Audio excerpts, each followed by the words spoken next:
아침 햇살과 모닝콜로 너와 시작하는 하루 마치 내 인생의 포커스가 지금에 맞춰진 걸까. 따뜻한 모닝커피의 향기가 오늘 하루도 날 기대하게 만드는 걸. 우리 오늘은 또 어떻게 지낼까.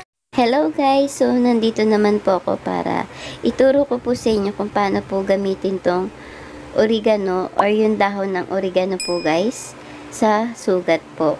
So, ito po guys yung kamay ng aking kapatid at kung nakikita nyo po ay may sugat po siya at nagsusugat at meron po siyang butlik hanggang sa kanyang braso po.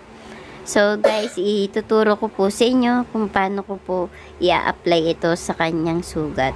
Yung dahon ng oregano po. So, nung araw po, ganito po yung ginagawa ng mga matatanda kapag nagsusugat at nagkasugat po ang kanilang apo, oregano po ang kanilang pinanggagamot.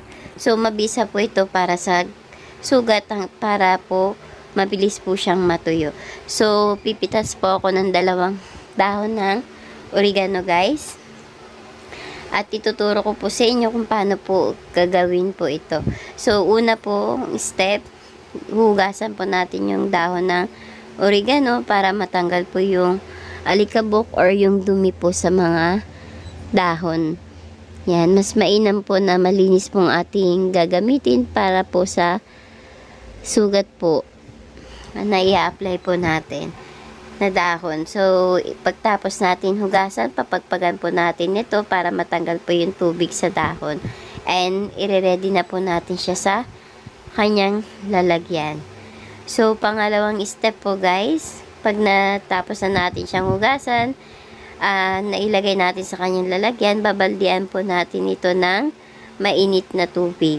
Yan, para po mainitan po ang dahon ng oregano at matanggal po yung bakterya po niya or dumi po sa dahon. So, para mainitan po itong dahon. Pagtapos po baldian, papagpagan ulit natin siya hanggang sa matanggal din ulit yung tubig sa dahon. So, ililipat natin siya sa isang lalagyan kung saan natin siya didikdikin. So, ito po yung pangatlong step na ating gagawin. Didikdikin po natin yung dahon ng oregano po hanggang sa maging madurog siya hanggang sa lumabas yung kanyang katas po.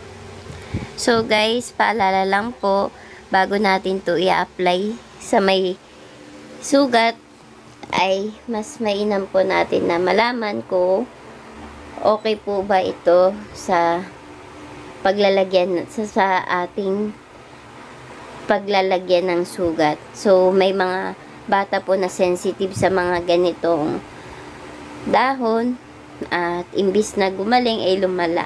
So, ito po ay base lang po sa aking experience at base din po sa aking ginawa sa aking kapatid. So, gusto ko lang po to i-share sa inyo para po mayroon po kayong matutunan.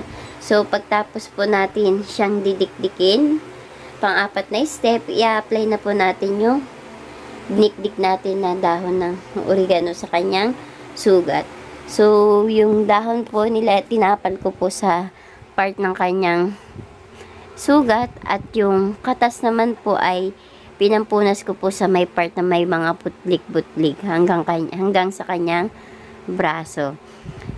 Yan. So guys, bago natin i-apply ito sa may part ng sugat, linisin muna po natin yung kanyang sugat or hugasan yung kanyang kamay bago natin siya i-apply. So, ito po ay mabisa po na makapagpatuyo po ng sugat yung dahon ng oregano. Yan. So, sana guys, kung meron po kayong natutunan po sa aking video, huwag nyo pong kalimutan i-like and i-share. At, syempre, i-subscribe po yung aking channel kung bago ka lang po. At, i-click po ang notification bell para lagi po kayong updated sa aking mga video. So guys, ito pong kanyang sugat, tumagal po ng ilang buwan kasi po sobrang makulit po yung aking kapatid kasi habang gumagaling po yung kanyang sugat, kinukut-kut po niya ito at binabalatan. So, nagsusugat ulit siya. So, lalo siyang tumatagal. Ito na nga po guys, after ilang buwan. So, kung nakikita niyo po, wala na po yung kanyang pagsusugat. Pero, nandyan pa rin po yung mga bakas o yung butlik-butlik po. So, patuloy ko pa rin po siyang ginagamot para po gumaling na po ng husto ang kanyang kati-kati po. Yan. At hindi na rin po siya magsugat pa. So, paulit-ulit lang po ang gagawin nito guys. Araw-araw ko po siyang ginagawa. So, kailangan po marami kayong tanim ng oregano para hindi po kayo maubusan ng dahon ng oregano. At ito po ay tuwing gabi ko lang po ina-apply sa kanya bago po matulog. Yan. So, pagkatapos ko po ulit lagyan niya ng dahon ng oregano ng aking dinikdik. Nagready na rin po ako ng malinis na tela. So, guys, kailangan ko po ng tela para ibalot po sa kanya ito sa kanyang kamay. Para hindi po niya tanggalin yung dahon ng oregano at hindi rin po niya kukut-kutin yung kanyang pagaling na sugat. Yan. Tinatali ko po yan guys at binabalot sa kanya. Tapos, pagka umaga po, tinatanggal na po siya para sumingaw na po yan. Hanggang sa matuyo na po yung kanyang sugat. So, tuwing gabi ko lang po siya ginagawa para po hindi niya galawin yung nilalagay kong dahon ng oregano. Yan po guys. So, paalala lang po na mas mainam pa rin po na nagpapacheck up po tayo pag may mga ganito po tayong sugat na hindi po gumagaling or allergy po, sensitive. Yan, mas mainam po na magpa-check up po para hindi po lumala.